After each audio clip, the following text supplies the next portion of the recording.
The first episode of Invincible lies to your face for 43 minutes straight. It pretends to be a standard, safe superhero show. It gives you the superhero tropes, the bad jokes, and the replica of all the superheroes you know and love. But that lie is exactly why this show works. Because when the truth finally hits, it doesn't just surprise you, it quite literally pulls your pants down. You realize this show is not like other superhero shows or movies you've watched. Most pilots try to hook you, Invincibles try to trick you. Here's how they pulled off one of the greatest deceptions I've ever seen in a pilot episode of a show. You see, the episode starts with an attack on the White House. It's the Mauler twins, two iconic characters in the Invincible universe. But when things start to look bad, the Guardians of the Globe show up from what funny enough looks like thin air. Now here's the thing about the Guardians. In Invincible, the Guardians of the Galaxy are superheroes who do exactly as the name suggests. They guard the globe from all threats. But if you look a little bit closer, they all resemble DC superheroes. It's almost like a parody of them. Red Rush is the Flash, the King of the Ocean is Aquaman, Darkwing is Batman, and so on. This is really smart because this makes the viewer feel like they already know the characters. You feel like you're almost comfortable with them because you feel like you know their archetypes. You most likely have also watched some of, if not a lot of, the superhero media. This is what makes you feel like you already know what the show is about in some odd way because you've seen it so many times before. But that is exactly by design. A good bit into the fight, Darkwing is in a very rough spot and he gets some help from Omni,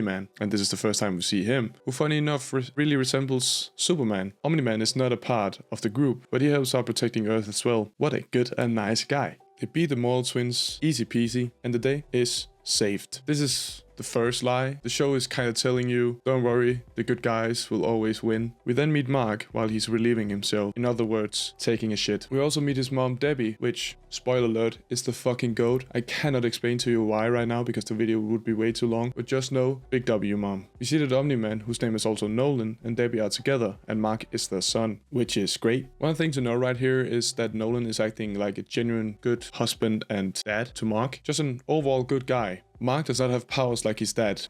Yet. While in school, Mark sees a girl named Amber, which is a girl you could easily make a whole video on by yourself because goddamn. She's being harassed by a guy named Todd. Mark sees this and comes to help. He takes one right to the dome and then one right to the liver and is out for the count. But Amber comes back to help with a low blow to Todd. I would probably not have mentioned this scene normally, but here it actually serves a narrative that you maybe don't realize. Of course, we get introduced to two very important characters in Mark's friend William and Mark's future love interest Amber. It also shows Mark's character. He's not the one to just stay and watch something like that happen. But one other thing is also shown. I feel like this really gives heavy Spider-Man vibes. Again, playing on the fact that you have probably seen this trope before. The weak kid standing up to the bully. You feel like you can probably tell what the show is about, which is still exactly the point. We then see Mark at work, where he finally gets his powers in the most random situation. Like he could barely drag the bags to the dumpster, but when it was finally time to get them in the dumpster, this happens. At this point, 99% of the audience probably think this is a run-of-the-mill superhero story, where we just see Mark learn to use his powers and live life simultaneously. And you're not wrong, but you're not entirely right either. At dinner, Mark tells his parents that he finally got his powers, and here's where something really weird happens. Even though Nolan has acted like a very nice and sweet guy the whole episode, he just stares bluntly when receiving the news from Mark, and so much so, Debbie has to kick Nolan under the table for him to give a reaction. This is quickly forgotten though, as they agree to do some training in the morning. Mark can't sleep that night, because he thinks back to a time when he was a kid, and his dad told him who he is, and that one day Mark would get powers too. It makes us like both Mark and Nolan, and establishes it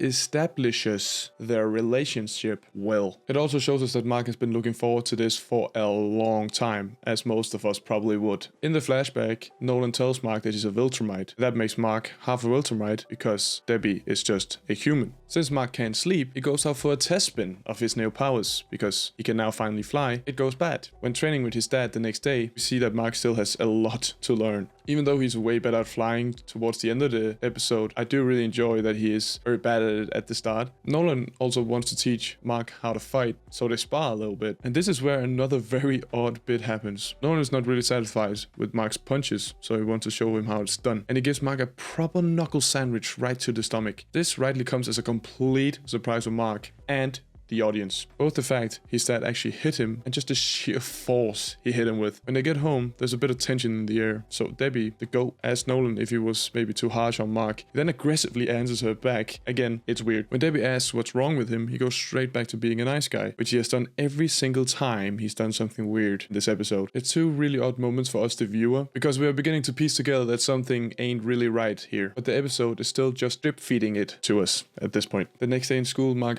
farms a little bit on Todd because he now finally has his powers. He holds back on beating him though, because he could quite literally kill him if he just hit him once. But after school, he goes out to blow some steam from yesterday, so he takes out some goons, and he's still very rough around the edges, but he gets the job done. There is a funny little nod to The Walking Dead here, which I love. If you don't know, Mark is voiced by Steven Yeun, who is also Glenn from The Walking Dead, and I believe the same guy actually also made both series. Mark is trying to find his superhero name, and he comes up with ass kicker and says, no, it sounds childish. This is funny because Daryl calls Rick's child in The Walking Dead ass kicker. I really appreciate that little nod right there, and it's by far not the only nod to The Walking Dead there is in this show. But yeah, moving on. Nolan finds Mark right after the fight and is not impressed, saying that he does not believe Mark is ready to do this. This makes Mark sad because he has wanted to be like his dad for his whole life. So Nolan hugs him and says, you will. Which is a little funny considering what we later learn Nolan actually meant by this. For the next little bit of the episode, Mike is seen trying on suits, training on landing, having a down-to-earth conversation with the goat. He finally ends up deciding on the name Invincible. He gets his suit, he seems to fly better than ever before, he kicks some ass, and we see the fact that every time someone says Invincible, in the series the title card will show up instead, which is one of the things the show is kind of known for at this point, and also this reason I've done it throughout this video. We are now nearing the biggest plot twist I've ever seen in a pilot episode of a show.